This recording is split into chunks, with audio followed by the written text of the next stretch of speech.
Hey, welcome back to another episode of the AutoFix Advisor Cast with your host, Michael Doherty. And today I want to talk to the service advisors out there in service advisor land about the evolution of the service advisor, kind of like, for a better word, like kind of like our origin story, right? How did we come to be? So, we used to rate on carbon copy pads.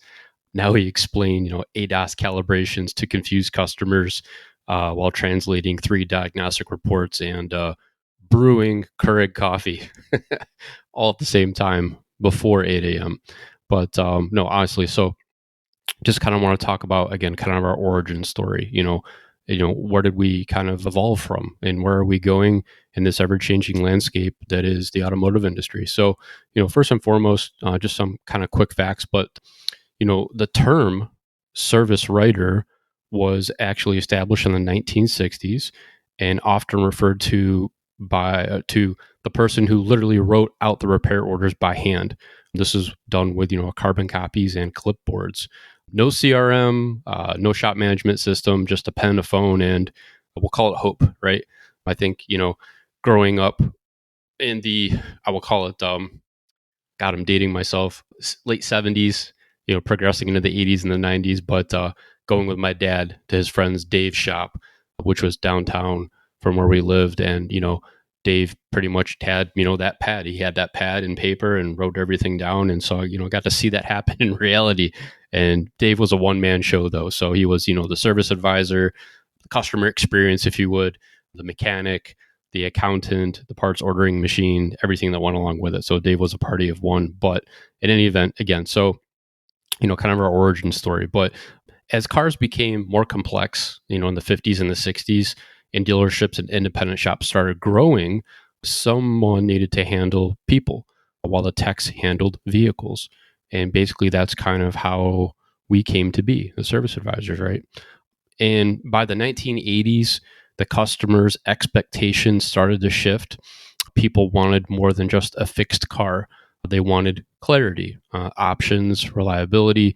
Dealerships leaned into the customer satisfaction index, or a CSI scores, and independents started seeing service writers as their front line face, basically. So again, someone comes into the service department, who are they going to see first? The service advisor. And that's where basically, the transformation kind of began, right, for service advisors in that role. So the job became less about just writing tickets and more about relationship building at that time. So again, pairing that relationship building with also the customer satisfaction index, or that CSI that existed then. And, you know, service advisors at that time, they were the translator between two worlds, right? The mechanic and the customer. And we still are to this day. And, probably I would say in the early 90s, somebody that was underpaid, probably with, a pager and a mustache.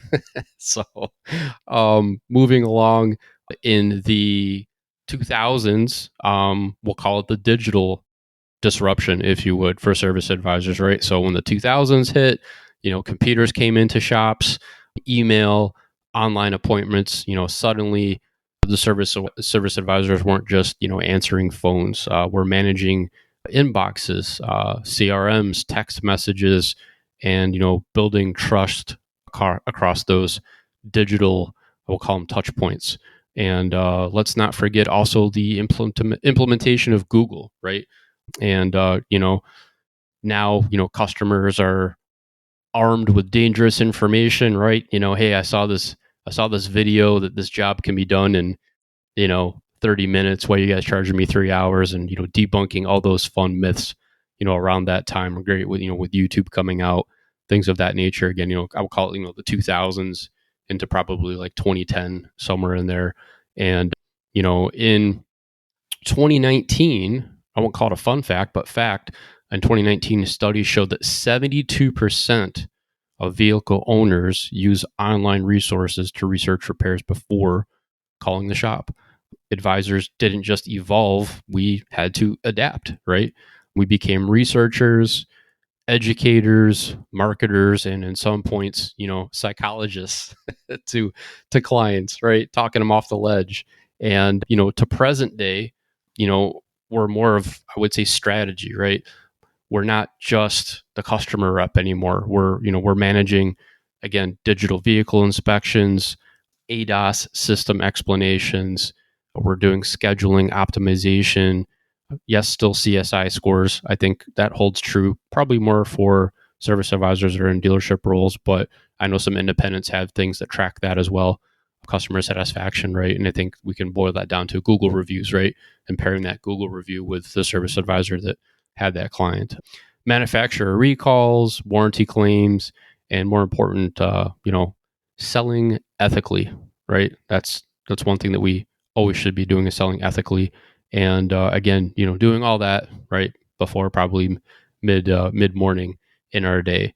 But again, just kind of like an evolution, right, of the service advisor. How do we start out, and where are we currently in this ever changing, again, automotive landscape? But I think too, the future, right? What does that look like for us? Because I know there's a lot of AI tools, and don't be scared about them. I mean, they're here to help us, right? I mean, there's always, I feel, going to be a touch point, right, between customer service, which is service advisor, and client, right? We can use those AI tools to better our jobs, right? So one thing that's really helped me as a service advisor is getting information back from a technician that I would say maybe, for a better word, his or her write up from a technician standpoint was very shorthand.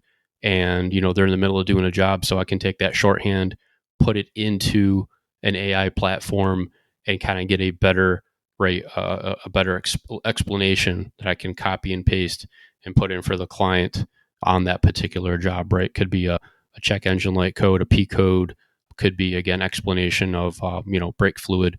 Why is that important to change out every 2 years based on moisture content, accrual, cabin filters, air filters? Again, anything that, we can save these things in Google Docs, right? And we can just basically take that information and, again, put it in the work order that it pertains to and get it to the client in a quicker, more transparent way these days. So again, AI is really helping us, I think, change the landscape of how we do things and freeing up more time for us, honestly, to deal and help clients. And that's really important, right? Again, the work that goes into it is equally as important, but if we can reduce our typing and, I wouldn't say communication, but just the explanation part of it, and get that out to the client or customer quicker, and spend really more time connecting with them and building that experience, I think that's wonderful. So again, AI tools are really going to help us out. But again, where are we headed with this, the future of service advisors? And so again, the next generation, if you would. But communication tech, again, AI implementations, electrification, right?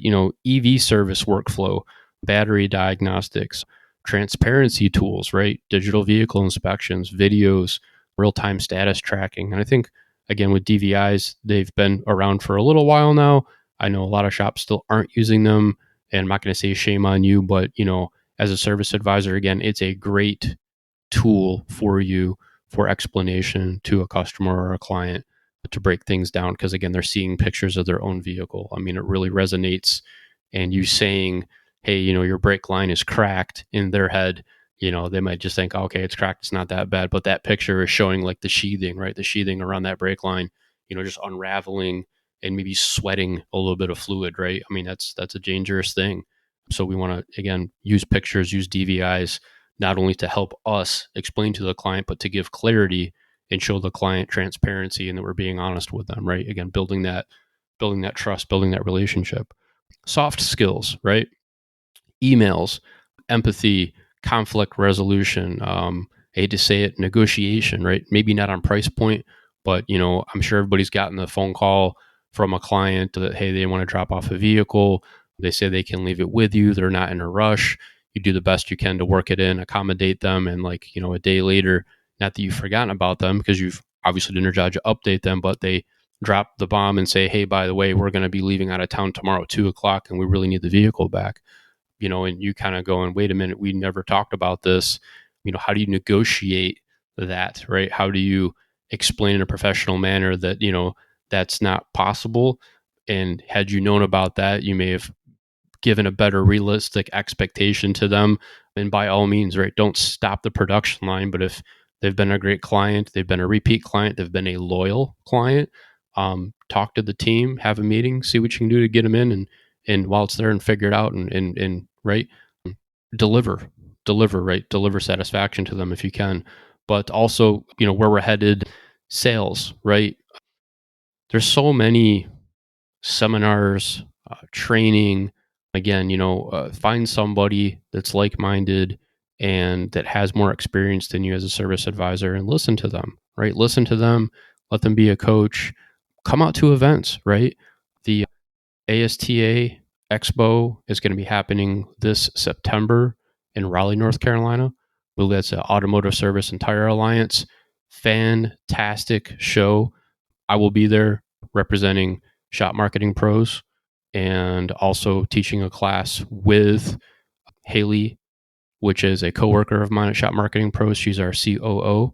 And we're going to be doing a class talking about local service ads, Google local service ads, because that has been a hot topic with a lot of shops lately. So looking forward to that teaching class. And just a variety of classes are going to be there. But again, if you've never been to the ASTA event in Raleigh, North Carolina, and you're on the East Coast, please, please, please carve out some time on your calendar to come to that. It's going to be fantastic. Very, very, deep rooted involvement in the community for automotive. And, Lucas Underwood, a fantastic gentleman who has a shop, L&M Performance, in North Carolina, is really passionate about this show in particular. As he has said, it's the show it's the event that kind of changed his life, because he was ready to give up. He was ready to give up as a shop owner, as a technician. And, he went to this event, and it totally kind of changed his trajectory and his thought process and his shop. He's doing fantastic. Him, David Roman, the team in general, right? The Changing the Industry podcast team. But again, the ASTA Expo in Raleigh, whether you're a service advisor, a shop owner, a technician, I implore you, come out to that. It's going to be fantastic. And stop by and say hi, right? But in any event, again, Service Advisor Nation, just want to kind of give a scope of, again, kind of how we started and where we are and where we're going. And I think there's definitely, outlets, right, to, again, for teachings for service advisors. There is podcasts. Hello, right? We're doing podcasts about it. But, having a more tight-knit community, right? Because we all kind of go through the same things. It's daily client interaction. It's managing expectations. It's not taking things personally with clients. And again, just knowledge in general, right? I mean, I don't know everything. I mean, I'm sure there's more for me to learn as well, and I want to. And you guys can help me do that. So, chime in, drop a line, mention something in the comments. We'd love to hear from you. But Service Advisor Nation, thank you so much for letting me do another episode of the AutoFix Advisor Cast for you, and look forward to doing many more. And I hope you have a fantastic rest of your week. Keep those bays full, and till next time. All right, bye.